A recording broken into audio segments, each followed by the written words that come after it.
जाने माने गायक भूपिंदर सिंह अब हमारे बीच में नहीं हैं। इस वक्त मेरे साथ मौजूद हैं गायक अनूप जलोटा, जो भूपी जी के बहुत अच्छे दोस्त रहे हैं। उनसे हम कुछ यादें उनकी जानने की कोशिश करेंगे। भूपी जी अब हमारे बीच में नहीं है। आप बहुत अच्छे दोस्त हुआ करते थे, उनके काफ़ी करीबी थे। कैसे याद करना चाहेंगे भूपी जी को? भूपी जी हमारे बड़े भाई थे। हम उनकी बहुत इज्जत करते थे। मैं उनके पैर छुआ करता था जब मिलता था, क्योंकि एक तो बहुत अच्छे आर्टिस्ट और दूसरा बहुत अच्छे इंसान, प्यार भरपूर उनके अंदर था।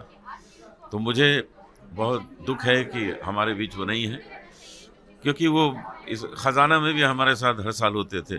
तो दो लोगों को हम मिस करेंगे जो हमारे साथ हमेशा थे, राजकुमार रिजवी साहब और भूपेंद्र जी। भूपेंद्र जी में ख़ास बात ये थी कि वो बहुत अच्छे गिटारिस्ट थे।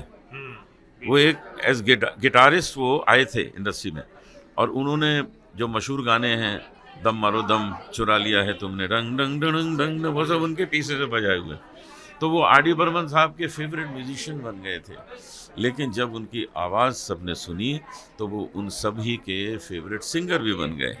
और फिर आर डी बर्मन साहब, गुलजार साहब और भूपेंद्र जी, ये एक टीम बन गई। इस टीम ने न जाने कितना काम किया। दिल ढूंढता है फिर वही फुर्सत के रात दिन, कैसे कैसे बीते ना बिताए रहना, क्या क्या गाने भूपी जी से उन लोगों ने गवाया, क्योंकि वो उस आवाज़ को समझ गए थे, पहचान गए थे। वो जो स्मोकी डीप वॉइस, वो आवाज़ ऐसी किसी की है ही नहीं। और मैं आपको बताऊं कि सैकड़ों सिंगर्स में पहचान सकते हैं कि ये भूपेंद्र है। ये आवाज़ की खासियत थी। नहीं तो आजकल तो सिंगर्स इतने हो गए हैं कि आप ढूंढते रहिए कि पहले गाया किसने, यार गाना तो अच्छा लग रहा है लेकिन गाया किसने, ये ढूंढना पड़ता है। लेकिन यहाँ आवाज़ शुरू होते ही आप कह देंगे ये भूपेंद्र जी हैं।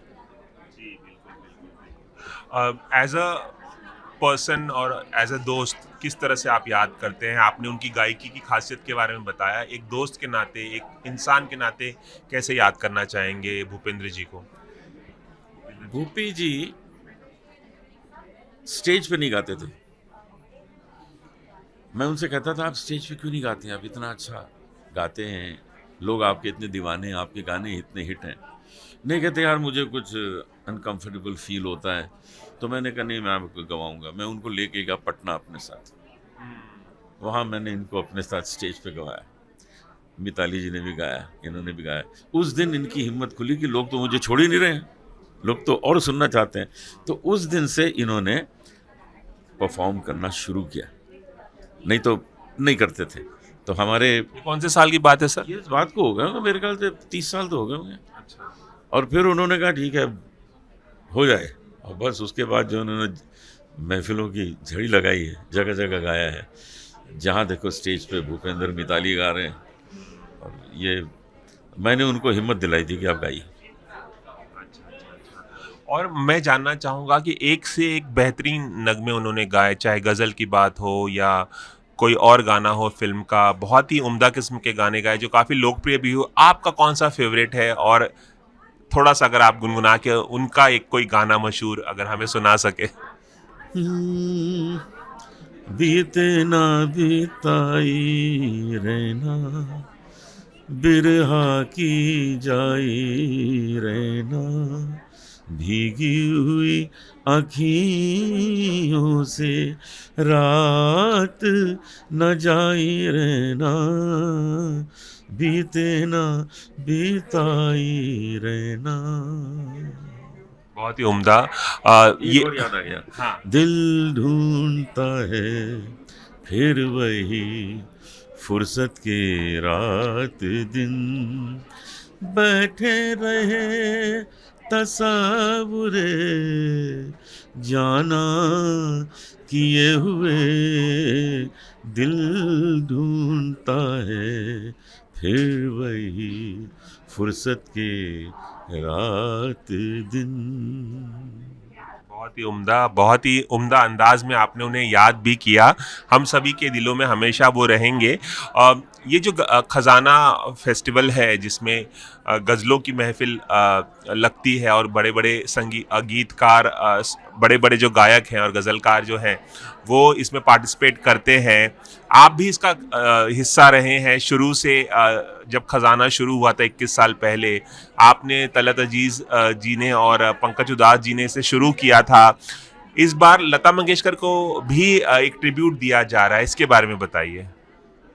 इस बीच हमने कुछ बहुत अच्छे कलाकारों को खो दिया है। इसमें भूपेंद्र जी हैं, राजकुमार रिजवी साहब हैं और भारत रत्न लता मंगेशकर जी। लता जी ने बहुत खूबसूरत गज़लें फिल्मों में गाई हैं, तो एक बहुत बड़ा उनका कंट्रीब्यूशन है। उनके प्राइवेट एल्बम्स भी हैं गज़लों के, जिसका म्यूज़िक उनके ही भाई हृदयनाथ मंगेशकर जी ने दिया। तो बहुत कंट्रीब्यूशन है। उस कंट्रीब्यूशन को सामने रखते हुए हम लोगों ने ये सोचा कि इस साल का जो ख़जाना है वो हम उनको ट्रिब्यूट करते हैं।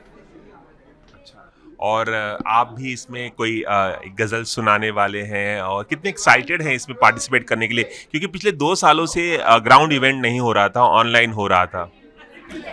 देखिए 2 साल नहीं हुआ, लेकिन लोगों ने ऑनलाइन खूब देखा इसको। अब ये है कि ख़जाना में जो लोग आते हैं दारू वारू नहीं मिली उनको, खाना नहीं मिला क्योंकि वो महफिल नहीं हुई, लेकिन ऑनलाइन पहले से ज़्यादा लोगों ने देखा। और अब फिर मौका है, आइए और 2 साल की दारू भी पी लीजिए, खाना भी खाइए, गाना भी सुनिए। चलिए, एबीपी न्यूज़ से खास बातचीत करने के लिए बहुत बहुत शुक्रिया आपका। मुझे भी आपको शुक्रिया अदा करना है, बहुत अच्छा लगा। कैमरामैन रवि पांचाल के साथ रवि जैन, एबीपी न्यूज़ मुंबई।